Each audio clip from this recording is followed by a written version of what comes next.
Il n'existe pas de christianisme sans la croix et il n'existe pas de croix sans Jésus-Christ. Pour cette raison, un chrétien qui ne sait pas se glorifier dans le Christ crucifié n'a pas compris ce qui signifie être chrétien. Ces paroles sont du pape François et c'est sur ce, amis téléspectateurs de la SMA Togo TV, que je vous souhaite la bienvenue à Dies Domini. Nous sommes au 24e dimanche du temps ordinaire de l'année C et nous célébrons en ce dimanche la croix glorieuse, comme vous l'aurez compris avec mon introduction. Et l'évangile qui nous est proposé en ce 24e dimanche pour notre méditation est tiré de Saint Jean au chapitre 3, du verset 13 au 17e verset. Et pour les commentaires, j'ai l'immense plaisir de recevoir sur ce plateau le Père Jean-Baptiste Labadé. Bonjour mon Père. Bonjour Sibi, comment tu vas? Je vais très bien, merci et vous? Je vais bien. Alors mon Père, c'est avec plaisir, comme je viens de le dire, que nous vous recevons sur ce plateau. C'est pas tous les jours, tantôt en ligne, mais c'est toujours bien de vous avoir en présentiel. Comme Marie m'a donné Jésus à la résurrection, le vis-à-vis, C'est mieux. c'est ça aussi. Alors mon Père, je vous prierai de nous lire l'évangile de ce dimanche et juste après, nous enchaînons avec les questions.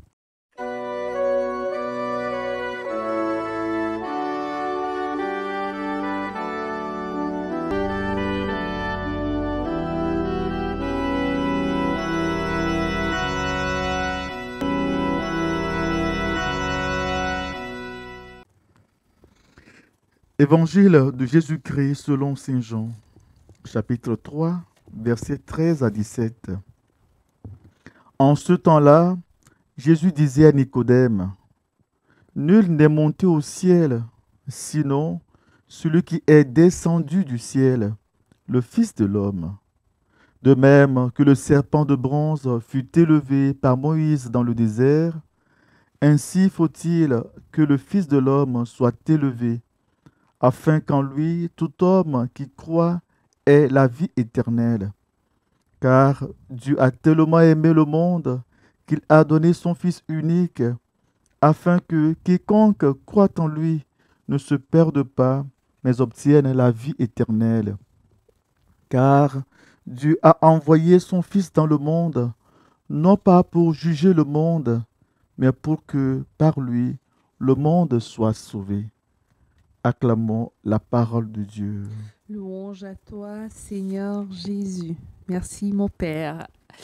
Alors, première question, comme à l'accoutumée, on va essayer de situer ce test dans son contexte, le test de Saint Jean qui nous est donné pour notre méditation.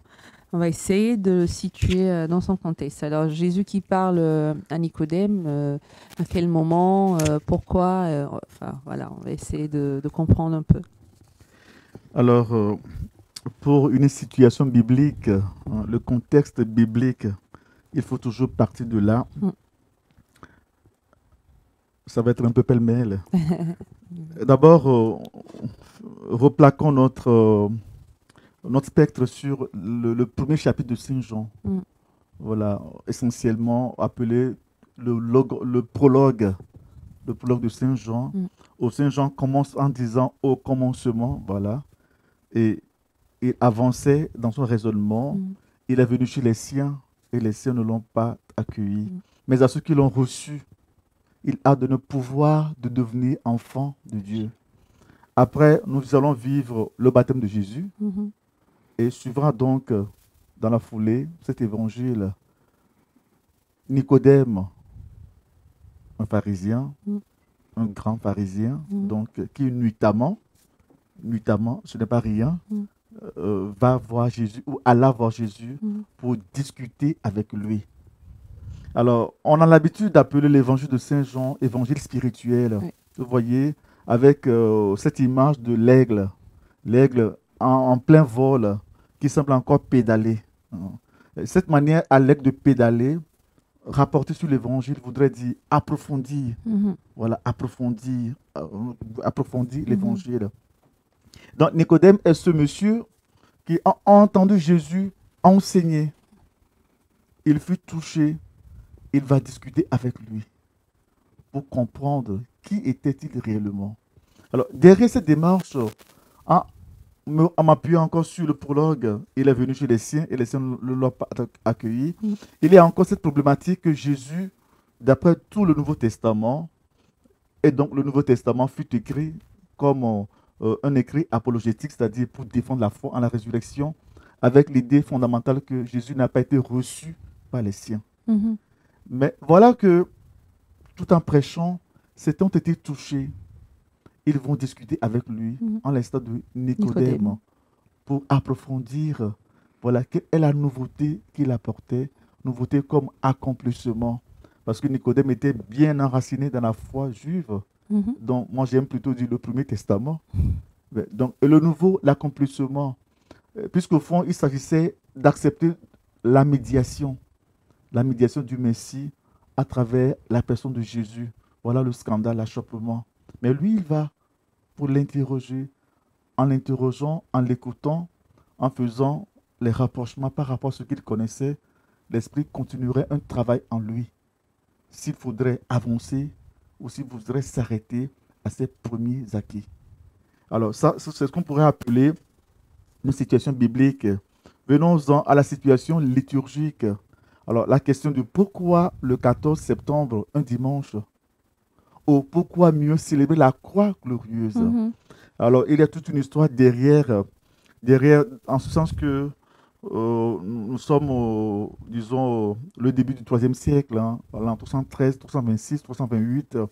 L'an 313, c'est ce qu'on appelle dans l'histoire de l'Église avec l'Empire romain, l'édit de Milan, avec l'empereur Constantin, qui décréta désormais la liberté ou que le christianisme devint la religion de l'Empire. Ça, c'est dans l'Empire romain d'Occident. En 326, il paraît que sa maman Hélène, donc je peux t'appeler Hélène, n'est-ce pas? Si tu veux bien sûr, non? Donc sa maman Hélène fit un pèlerinage à Jérusalem, je fais bref, et elle crut avoir découvert un bout du bois qui constituait la croix de Jésus. Et dès lors fut constitué un sanctuaire, une église appelée l'église de l'Anastasie. Vous voyez, Anastasie, c'est encore la résurrection en grec, voilà. Ressuscité des morts, c'est Anastasis ton nécron. Donc, à partir de là, a commencé une dévotion pour la croix. Mais cela ne permet qu'une relecture profonde même, ou une reconsidération de la croix du Christ. Encore dans l'histoire, Jésus n'était pas le premier à être crucifié sur la croix. Cela a été plusieurs fois dit dans ce studio. On le connaît très bien, ce n'est même pas nouveau. Et la croix, si je m'en tiens un peu à la pratique romaine, était un moyen assez dissuasif pour qui veut encore oser crier, récriminer, respecter, revendiquer. On se comprend à demi. Bon, quand tu vois la croix, ou des corps, des cadavres déchirés par des vautours, alors tu serais découragé en toi-même pour préserver ta vie. Donc Jésus a subi le même sort. Pas que lui. Deux larrons à ses côtés nous rapportent encore la parole de Dieu. Il avait déjà annoncé sa résurrection. Nous sommes devant le fait accompli que Jésus est ressuscité. Les premiers chrétiens vont reconsidérer la croix. Si la croix était objet de haine, de scandale, d'ignominie, de malédiction, que sais-je encore, tout ce qu'il y a de négatif que constituait la croix, avec la résurrection, la croix a changé de dimension. La croix a changé de dimension. Et donc, en lien avec tous ces fonds historiques, le christianisme célèbre la croix comme une des sources du salut. Voilà. Si je peux m'arrêter là pour une situation à la fois biblique et historique. Merci beaucoup, mon père. C'était très clair. Et vous avez déjà même répondu à ma deuxième question, si je peux le dire ainsi. D'accord. Avec l'aigle, Saint-Jean. Ok, non, justement, en fait, je voulais savoir pourquoi est-ce que l'Église décide de célébrer la croix glorieuse ou la Sainte Croix et la signification de cette célébration pour l'Église. Bon, comme je l'ai dit, vous avez déjà commencé par me dire un peu, mais bon, si on peut l'approfondir comme...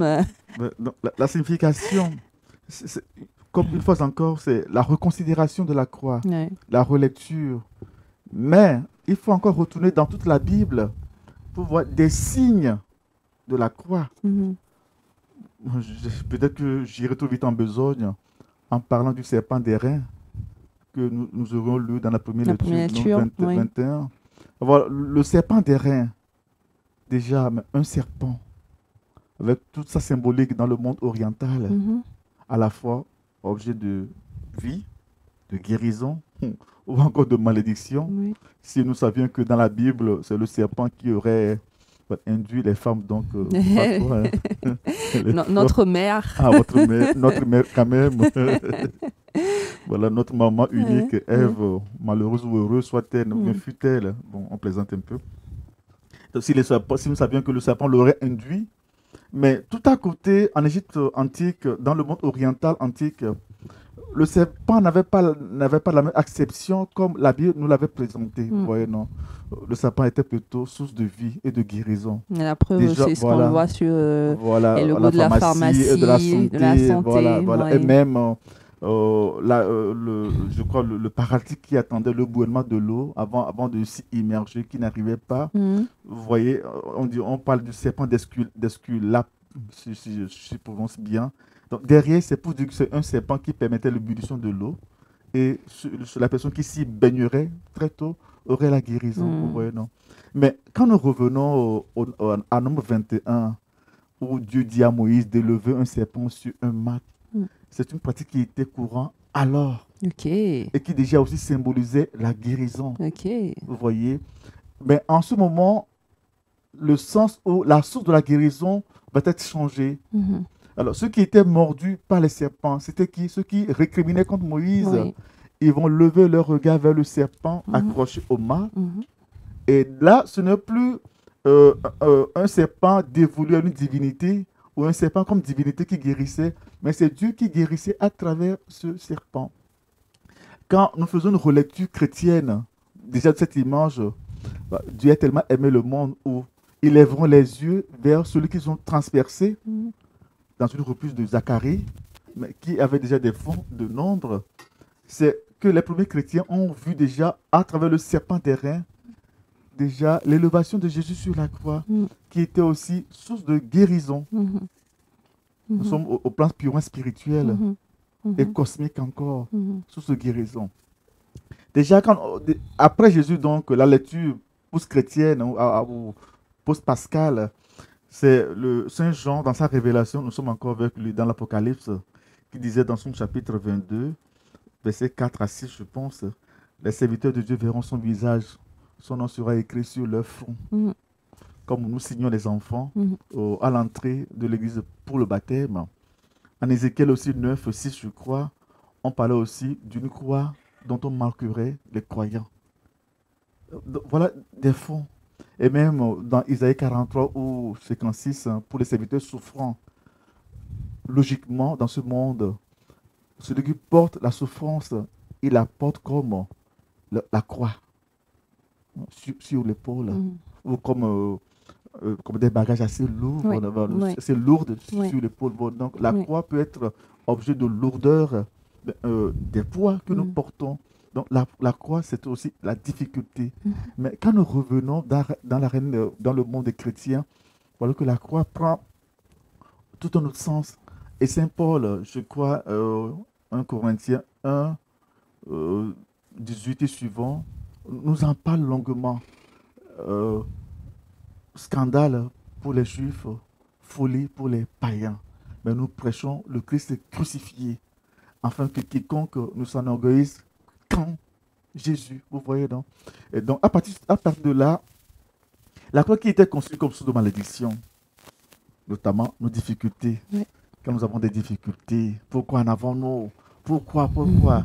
Et pour rejoindre un peu ta première citation, Mhm. même pour moi, pour nous tous, nous rentrons dans la foi en étant assez influencés par la réalisation immédiate de nos De nos rêves. rêves, ouais. Là, je me viens un peu à l'esprit, voilà, Amadou connaît dans les faces des Binto, Mhm. voilà, la réalisation immédiate de nos rêves d'enfance, pour dire.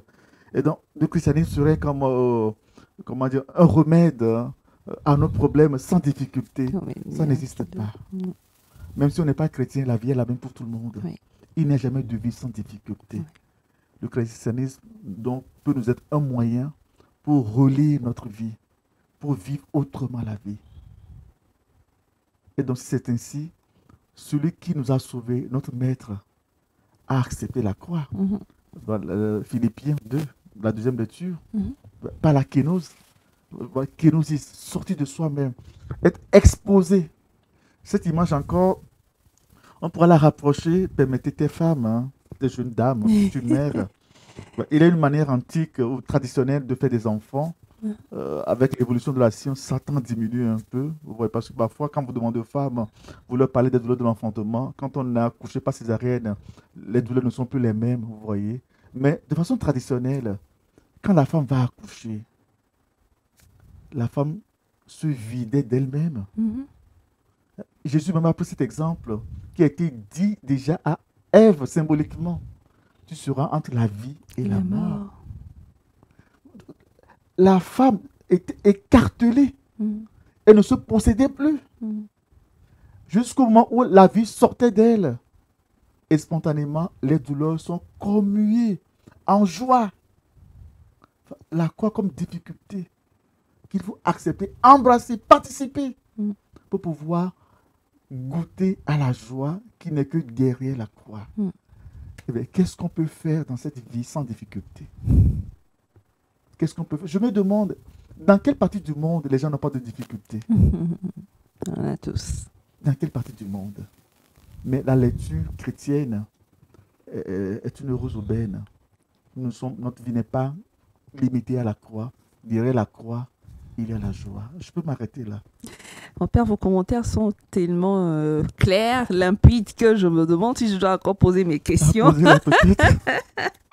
Alors justement, j'allais vous demander le fait que Jésus, dans l'Évangile, se compare au serpent de bronze. Alors le texte nous dit, de même que le serpent de bronze fut élevé par Moïse dans le désert, ainsi faut-il que le Fils de l'homme soit élevé afin que tout homme qui croit obtienne par lui la vie éternelle. Je crois que vous avez déjà fait allusion à ça, mais on en revient au fait que l'évangile de Saint Jean étant très spirituel, chaque ligne, chaque phrase a sa signification.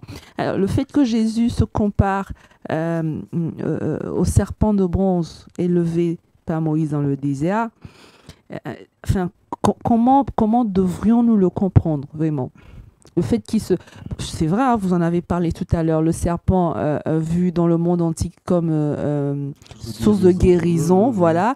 Et Jésus aussi, qui si on peut le dire aussi, est source de guérison, source de c'est une vérité. Voilà, de vie, de vie éternelle, voilà. Donc, il était déjà en train de prédire sa passion, si je peux le dire ainsi. Bon, je vous laisse parler. D'une part, alors, il est toujours une clé de lecture de la parole de Dieu, le Nouveau Testament. Je ne suis pas un spécialiste de la Bible, mais le peu que je sais du séminaire. Et là, il me vient à l'esprit un de nos profs de philosophie au grand séminaire, Père à son nom, le Père François Missaudet. Vous voyez, Dieu a tellement aimé le monde qu'il a donné la croix et la vie. Alors, dans de pareilles circonstances, il disait, quel paradoxe. Quel beau paradoxe. Ouais, vous voyez. vrai. Mais on pourrait aussi parler de l'harmonie des contraires. La croix et la gloire. La croix et la gloire. Alors, nous sommes toujours dans une lecture post-pascale. D'accord. C'est-à-dire, après la résurrection, donc après le don de l'Esprit Saint, les premiers chrétiens, donc les apôtres et les premiers chrétiens, toutes leurs écoles derrière, leurs disciples, donc, qui constituent les écoles, vont approfondir ce mystère-là. La parole de Jésus, puisqu'il s'agissait de défendre Jésus comme le nouveau médiateur, comment le comprendre? L'Esprit Saint va les aider à rentrer dans les textes anciens, à trouver des similitudes, des rapprochements. Puisque le projet fondamental était l'accomplissement, donc cette image s'accomplit. Voilà. Cette image s'accomplit. Cette image s'accomplit. Alors quand Jésus dit, rapporté par Saint Jean, ils lèveront les yeux vers celui qu'ils ont transpercé. Il n'y a pas une image précédente antérieure que celle du serpent derrière. C'est la plus logique. Et même on peut aller plus loin. Après la malédiction, les paroles de malédiction, entre guillemets, que Dieu proféra sur Ève, voilà, par rapport à l'égard du serpent, il t'écrasera la tête. Donc on pourrait imaginer le talon. Mais la relecture de la croix, tout le combat qu'il y a eu spirituellement entre Jésus et le diable, mais Jésus lui a écrasé la tête réellement. Donc la croix est source de guérison. Et Jésus nous dit, élèveront les yeux vers celui qu'ils ont transpercé. Qui? Les mordus par les serpents de la vie. Et cette image, voilà, il y a eu une belle rencontre entre Jésus et la Samaritaine. Nonobstant les commentaires que les gens font ça pour taquiner Jésus, je ne peux pas le dire ici. Mais vous voyez, toujours la clé de la lecture de la parole. La rencontre de la Samaritaine et de Jésus, c'était déjà à midi. C'est l'heure de la passion, l'heure de la crucifixion.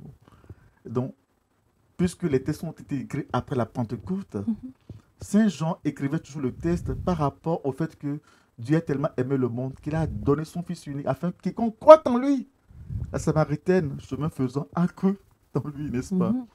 Soit sauvé, est la vie éternelle. Et c'est quoi la vie éternelle? Relation d'amour, relation intime avec Dieu. Comme entre un homme et une femme. Mais mieux encore, c'est-à-dire une relation fondamentale.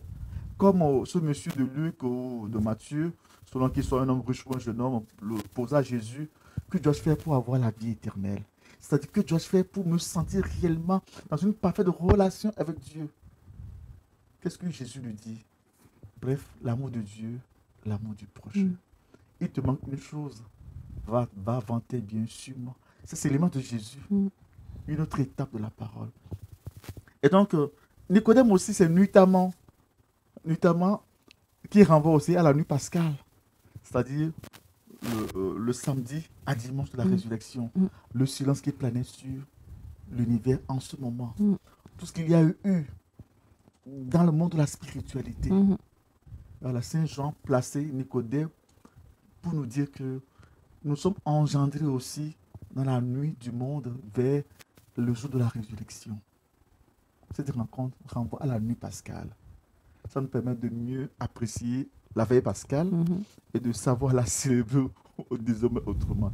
Mais avec ce fond, croire, avoir foi en quelqu'un, avoir confiance en quelqu'un.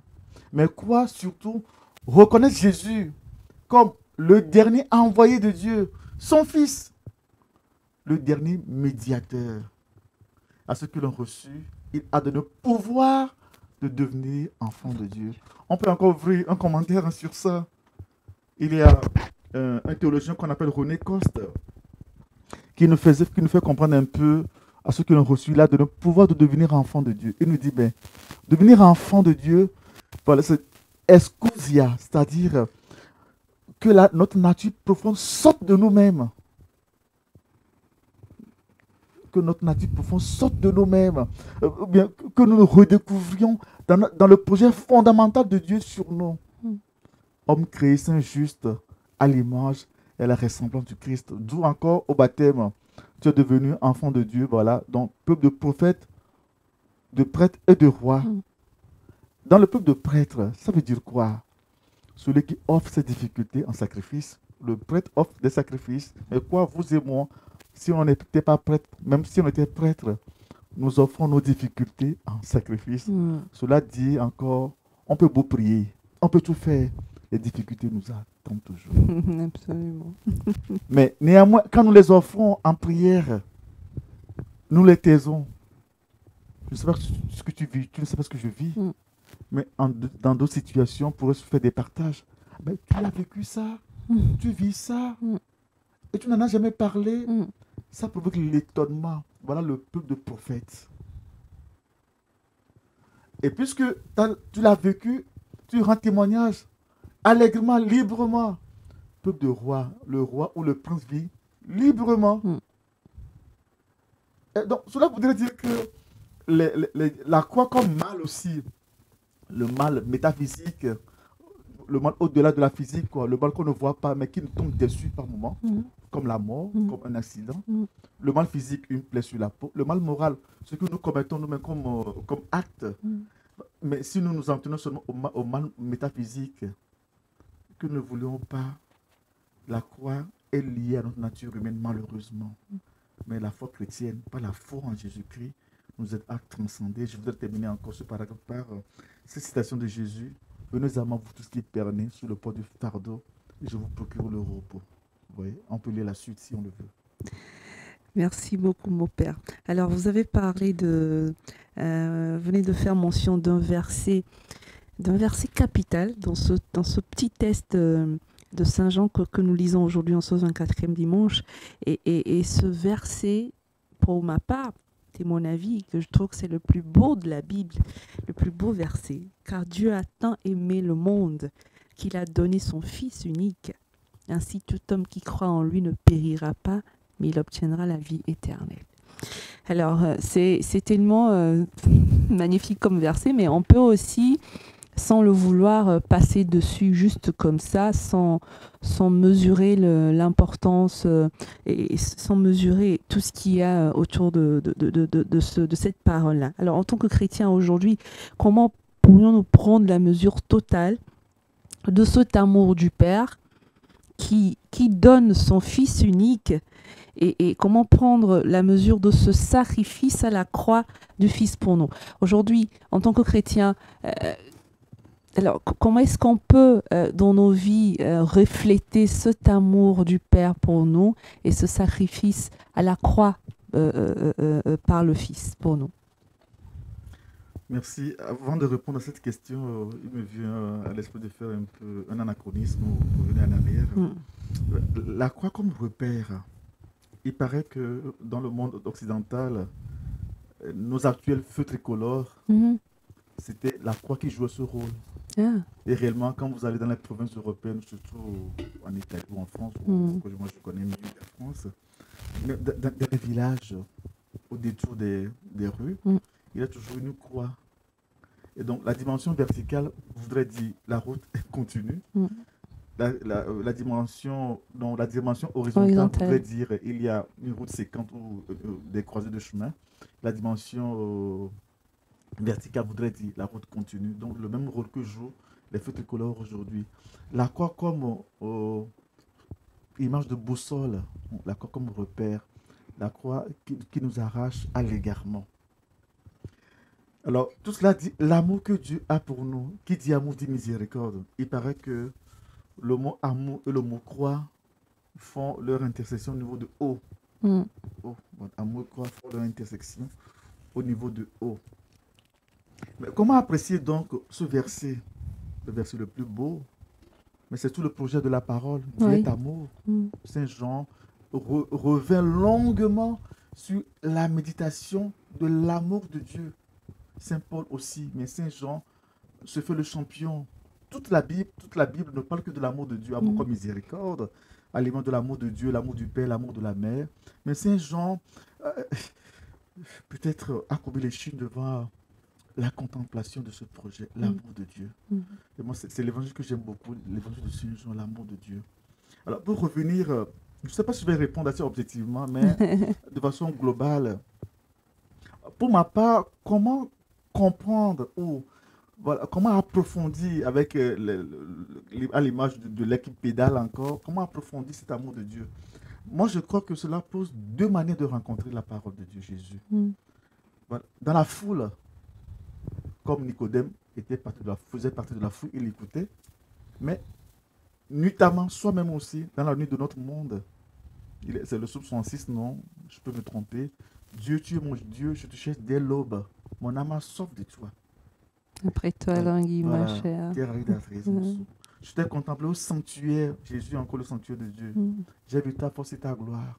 Ton amour vaut mieux que la vie. Tu seras la louange de mes lèvres. Toute ma vie, je vais te bénir. Lever les mains en invoquant ton nom. Vous voyez, cette manière de louer Dieu, non pas dans des hystéries de foule, mais la rencontre personnelle. Jésus n'a cessé de le dire, ne soyez pas seulement de ceux qui écoutent la parole de Dieu, mais de ceux qui mettent en pratique. Vous soyez mes disciples, marchez derrière moi, suivez-moi. Mais tout est là. Quelle idée avons-nous sur la foi chrétienne? La foi chrétienne ne résout pas tous les problèmes de la vie spontanément. Non, ça n'a pas de sens. En l'occurrence, Jésus, pour nous sauver, il lui a fallu vivre la passion. Mais les premiers apôtres, mais au-delà des belles promesses que le Fils Jésus, je me permets, hein, vous allez régner. Ils ont régné où? Dans quelle république? Ils ont souffert plutôt, hein? C'est ça. Ouais. Les mêmes personnes. Vous voyez comment après la Pentecôte, ils étaient des témoins, au sens du grec est martouria, témoigner, jusqu'à eux-mêmes sortir de leur vie. Ils se sont exposés comme Jésus. Qu'est-ce qui était leur motivation? Pourquoi nous aujourd'hui, tout le christianisme ne se réduit qu'aux promesses? Théologie de prospérité. Si on ne peut pas adorer un Dieu s'il n'y a pas de promesses, si. Mais les promesses ne nient pas la réalité de la vie. Quand nous pensons ou nous concevons le christianisme comme un détour de facilité, on se trompe. Ouais. Ça n'existe pas. Mais tu peux beau prier, il faut avoir un métier pour gagner ta vie. C'est clair. Dès que tu veux gagner ta vie, il faut sortir de soi-même la force, l'énergie. Même le prêtre. Peut-on devenir prêtre? Ah, je veux devenir prêtre. Il faut aller au séminaire. Ça fait 7 à 10 ans de formation. On va étudier. Il faut étudier. Et parmi les prêtres aussi, parmi les séminaires, il y a les meilleurs. Les meilleures notes, les mauvaises notes. Il faut pleurer. Il faut vivre tous les désarrois de la vie. Mais toujours espérer que l'amour de Dieu nous précède. Nous marchons avec quelqu'un. Sa lumière nous éclaire et nous aide à faire ou à avoir une autre orientation de la vie. Dieu a tant aimé le monde, la création, toi et moi, pour que par lui, nous ayons la vie, que nous nous redécouvrions, nous nous réorientions, nous nous resituions par rapport à la vie. C'est un cheminement au bout duquel, comme la Samaritaine, la personne humaine se sent autrement et il comprend que réellement, la foi chrétienne, c'est une manière de vivre. Un, de deux, la foi chrétienne est une alliance. Et troisièmement, la foi chrétienne nous aide à vivre l'ordinaire de la vie. Venez à moi, vous tous qui perdez sur le pot de fardeau. Je fais tout ce développement pour dire, ce n'est pas nouveau, mais je martèle encore. Il faut que nous sortions de notre tête un christianisme de facilité. Sans croix. Qu'on ne le veuille pas, la croix fait partie de notre vie. La croix est inhérente à la vie. Le christianisme nous aide à rendre légère cette croix. Mais tu vas la vivre, tu vas la goûter. Tu vas la goûter, tu vas la boire, tu vas la vomir avant de ressusciter, avant de sortir de ta mort, avant d'être relevé de ta mort. Sans cela, autant ne pas être chrétien. Autant ne pas être chrétien. Mais si on n'est pas chrétien, ça existe. Ouais. Mais être chrétien nous facilite la tâche. Voilà. Donc, là, nous sommes inscrits dans une vision qui nous permet de comprendre que ma croix n'est plus une malédiction. Ma croix est mon chemin vers ma gloire. Le temps que tu as pris pour étudier, aujourd'hui, dans ta belle voiture, tu peux sortir de l'argent, tu peux faire ta vie, mais derrière, que de sacrifices. C'est ça. Il faut l'accepter comme une trame ineffaçable, inchangeable de la vie. C'est ça. Mais ce qui est sûr, dès que nous semons avec les larmes, c'est encore la parole de Dieu. Hein. Nous récoltons avec la joie. Voilà. Et cette joie, on la compare à la joie du laboureur à la moisson, à la joie du chasseur au retour de la chasse, avec le butin. Les enfants vont manger. Mais labourer, qu'est-ce que ce n'est difficile. Oui. Il faut avoir la patience. Chasser, il faut être stratège. Le lion, le loup, ils sont là, ils te guettent. Les léopards, les tigres. Ça dépend de la géographie. Sinon, le chasseur sera chassé lui-même. Mais dès que tu reviens avec le butin, les enfants sont en joie. Vous voyez, Sibis, c'est vaste. La croix glorieuse, c'est l'espérance. Un sujet très vaste. Mais c'est l'espérance.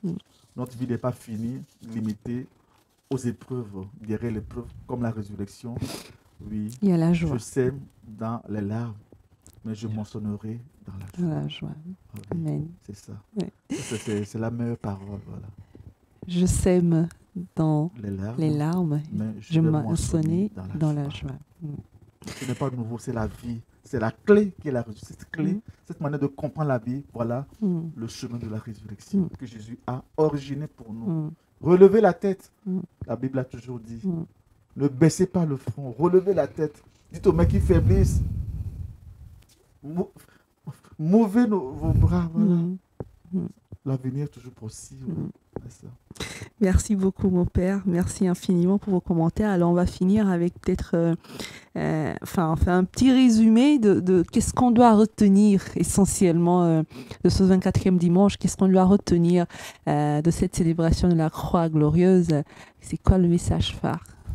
Le message phare, c'est dit de long en large, c'est que le Christ nous a rejoints un peu dans notre résignation du fait qu'il n'y a plus de lumière, il n'y a plus d'horizon pour nous, dans notre condamnation, dans notre malédiction. J'aime bien ce penseur, cet exégète français, Jacques Cazot, qui nous dit, mais il faut, je vais mieux replacer sans penser. Il faut que nous rentrions dans la symbolique des mots. Autrement, nous nous inscrivons sans le savoir dans ce qu'on appelle le malentendu des cultures, c'est-à-dire la pensée, le sens littéral ou la pensée objective derrière les mots bibliques, puisque nous ne sommes pas de cette ère culturelle, nous ne les saisissons pas. Alors, déjà, dès que Jésus a posé le chemin de la croix, qui a abouti à la résurrection, c'est dorénavant nous dire espérance. Tes difficultés sont tes difficultés. Mais quand tu relèves la tête, c'est les mêmes difficultés, mais ce sont les mêmes difficultés qui vont t'amener à la période de gloire que tu ressens en toi. Mais quand tu imagines le contraire, ça n'existera pas. Vous voyez, non? C'est ça. Donc, la croix glorieuse, comment faire de mes difficultés source de salut? Comment savoir que le CP1 que tu as fait il y a des années, c'est la base de ta présence ici? Mais quand on nous le dit, on ne peut pas savoir. Non. Mais il faut qu'on le répète. Sibi, courage. Jean-Baptiste, courage. Ah, j'imagine encore mes nuits de séminaire. Ah, l'amphithéâtre du grand séminaire. Quand parfois, à mes débuts de philosophie, je me prostrais là, réfléchissant. Je vais devenir quoi? Quelle est cette vie? Tout est noir. Vraiment, c'était le Comment? C'est après compris, il faut éteindre les lumières.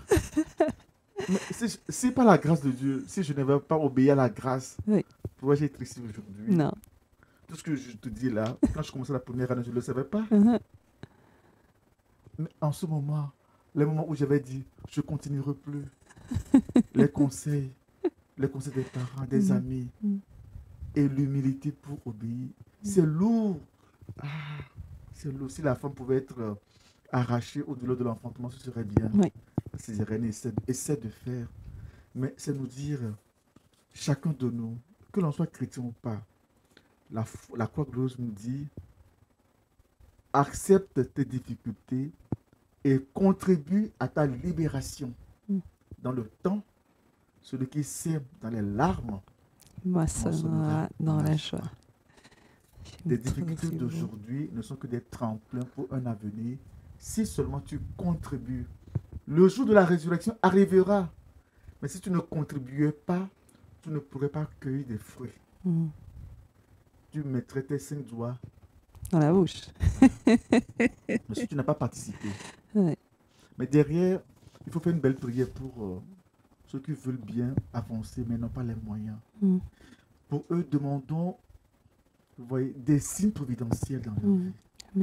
Demandons que Dieu les rencontre, comme celui-là qui était gros de cou, ensanglanté, que le bon Samaritain a rencontré.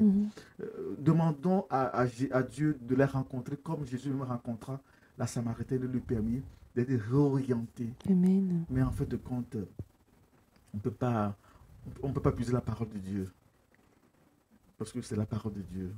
Elle travaille dans le cœur de l'homme au calme, quoi. Mais la croix glorieuse, c'est de nous dire, dans ma vie personnelle, dans la vie nationale, dans la vie continentale, dans la vie spirituelle, je ne suis pas défini par mon malheur indéfiniment. Tout est orienté vers une résurrection. Platon disait qu'il y a un cercle suspendu dans la nature qui sauvait le monde. On a encore fait un rapprochement pour dire ce cercle, c'était déjà le Christ, la dimension cosmique de la croix, quoi. La croix, réellement, source de salut, de miséricorde. Il nous suffit de lever les yeux vers lui, vers le Christ crucifié, pour recevoir miséricorde et avoir notre vie transformée. Et contempler comment Dieu nous aime, l'amour de Dieu pour moi, qui m'accepte tel que je suis. Peu importe les jugements des gens, mais en m'acceptant tel que je suis, il me permettra intérieurement de participer à son projet pascal, c'est-à-dire la résurrection, l'amélioration de ma personne. On ne finira pas. On ne finira pas. Merci beaucoup, Père Jean-Baptiste. C'était, je ne sais pas quel qualificatif donner, mais c'était quand même très clair. Et beaucoup d'enseignements à partir de vos commentaires. Merci infiniment d'avoir accepté notre invitation. Merci pour ces commentaires sur la croix glorieuse. Et on se retrouve, je ne sais pas, très prochainement, peut-être en ligne, si vous êtes toujours là. On sera bien. Et merci beaucoup, mon Père, d'être passé. C'est partagé toujours. Peut-être que c'est l'occasion de dire j'aime beaucoup l'ASMA parce que c'est mes débuts de cheminement. J'allais être un prêtre ASMA en fait. Donc, quand le moment de rentrer, beaucoup d'hésitation. Finalement, vous êtes en diocèse. Mais j'ai toujours gardé un lien très profond avec mes confrères qui ont abouti. Donc, ils le savent très bien, ils vont écouter. Ils me disent toujours, tu as fui la mission et la mission te rejoint. Voilà, vous le montrez bien en étant toujours disponible pour commenter l'évangile avec nous. Merci infiniment, mon Père. C'est possible. Nous viendrons partager le peu. On ne sait pas tout. Le peu avec nos expériences aussi, nos ressentis de la chose. Pour qu'il n'y ait pas trop d'hérésie dans le. Je pense pas qu'il n'y en aurait pas. Merci, mon Père. Alors, très chers amis de la SMA Togo TV, avant de vous quitter, je voudrais aussi partager avec vous un bout de la méditation du Père, de l'abbé Anthony Carol Ostache, de l'archidiocèse de Barcelone en Espagne, à propos de cet évangile du 24e dimanche du temps ordinaire. Il dit, je cite, « Aujourd'hui, l'évangile est une prophétie. » C'est-à-dire un regard dans le miroir de la réalité qui nous introduit à sa vérité au-delà de ce que nous rapporte l'essence. La croix, la sainte croix de Jésus-Christ est le trône du Sauveur. C'est pourquoi Jésus affirme « Ainsi faut-il que le Fils de l'homme soit élevé ». Nous savons bien que la croix était le supplice le plus atroce et le plus honteux de l'époque. Exalter la sainte croix serait pur cynisme si le crucifié ne s'y trouvait suspendu. La croix sans le Rédempteur est cynique. Avec le Fils de l'homme, elle est le nouvel arbre de sagesse. Jésus-Christ, s'offrant librement à la passion de la croix, a ouvert le sens de notre destinée. Monter avec lui sur la sainte croix pour ouvrir les bras et le cœur au don de Dieu en un admirable échange. Ici aussi, il nous convient d'écouter la voix du Père céleste. Celui-ci est mon Fils qui a toute ma faveur. Nous trouver crucifiés avec Jésus et ressuscités avec lui, voilà le sens de toute chose. L'espérance est là, le sens est là, et l'éternité est la vie. Les chrétiens ne sont pas fous quand, dans l'annonce de la Pâque, ils chantent la louange du péché originel. Bienheureuse faute de l'homme qui valut au monde en détresse le seul sauveur, qui par sa douleur a donné sens à la douleur. Voici le bois de la croix qui a porté le salut du monde. Venez, adorons. Si nous parvenons à dépasser le scandale et la folie du Christ crucifié, il ne nous reste plus qu'à l'adorer et à lui rendre grâce pour son don. Et chercher avec décision la sainte croix dans notre vie pour nous remplir de la certitude que par lui, avec lui et en lui, le don de nous-mêmes sera dans les mains du Père et par l'Esprit Saint transformé en vie éternelle. Fin de citation. Merci de nous avoir suivis. On se retrouve la semaine prochaine pour un nouveau numéro de Dies Domini. Soyez bénis. Au revoir.